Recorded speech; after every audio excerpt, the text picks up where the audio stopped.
The Evo Shift 4G is a follow-up to the original Evo 4G that was released last year. This one was released on January 6th, 2011, for $149.99 after a 2-year contract.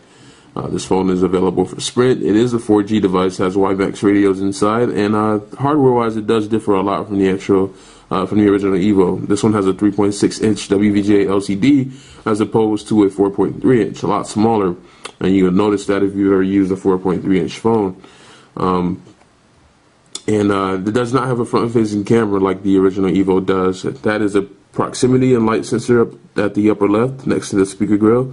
And underneath the speaker grill is an LED light. And at the bottom of the screen you can see a set of 4 capacitive buttons: home, menu, back, and search.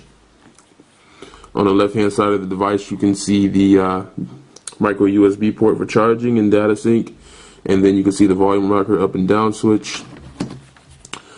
On the right there is nothing. I would have preferred a camera button here, but that is a theme amongst all HTC phones, so not really surprised to see that absent.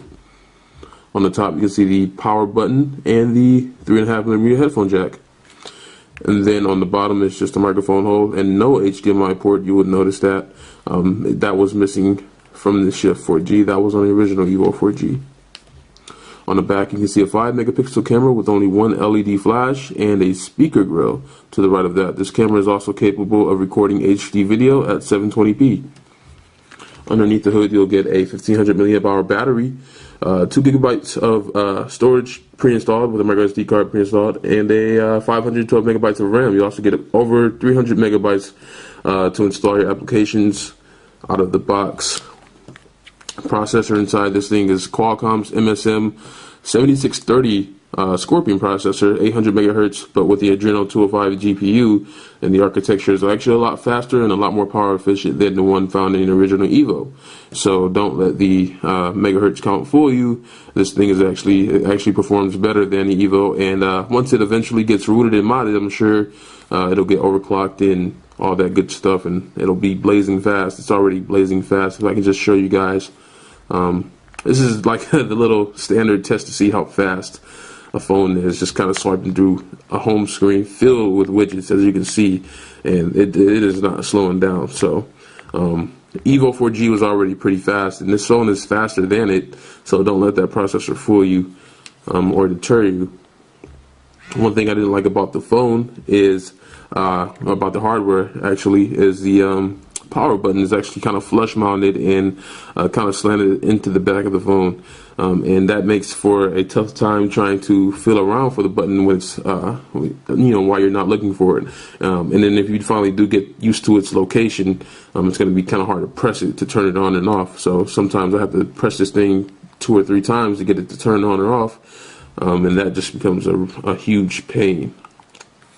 And the power rocker, the volume rocker is similarly flush mounted, but it's actually more sensitive than the power button, and that becomes a problem if you're taking it out of your pocket and you might accidentally turn the volume up or down, and that has happened to me a few times. That could be problematic for someone who needs this in an office environment, and they don't.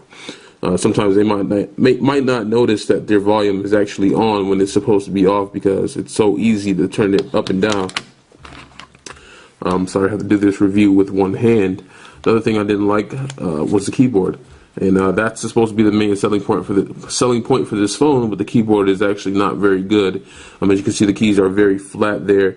Looking at it sideways, but you can just, if you can feel the key, you can just feel it, and it's just very flat. There's no texture to it.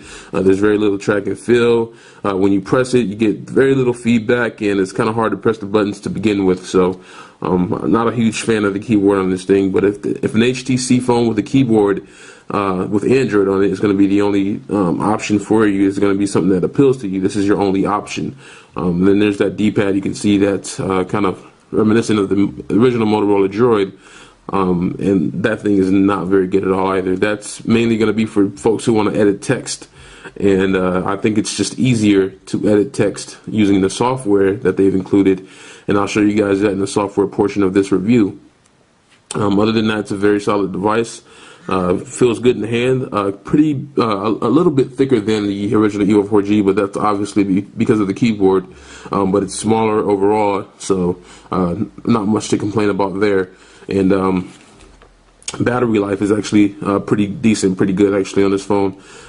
Advertised talk time of 6 hours, and I didn't test that scientifically, but I was able to get quite a lot of time out of this in one full charge and one moderate day of use. And then when I had it sitting out and on for a whole day, it lasted well over 48 hours. So I have absolutely no complaints there. And that's about it. It's not that much different from the Evo. It's your standard HTC product, and it's not going to be any much different than what you get from any other HTC phone, except for that keyboard, of course. And that thing is I'm not a big fan of that at all. So I'm gonna go ahead and take you guys to the software in a minute.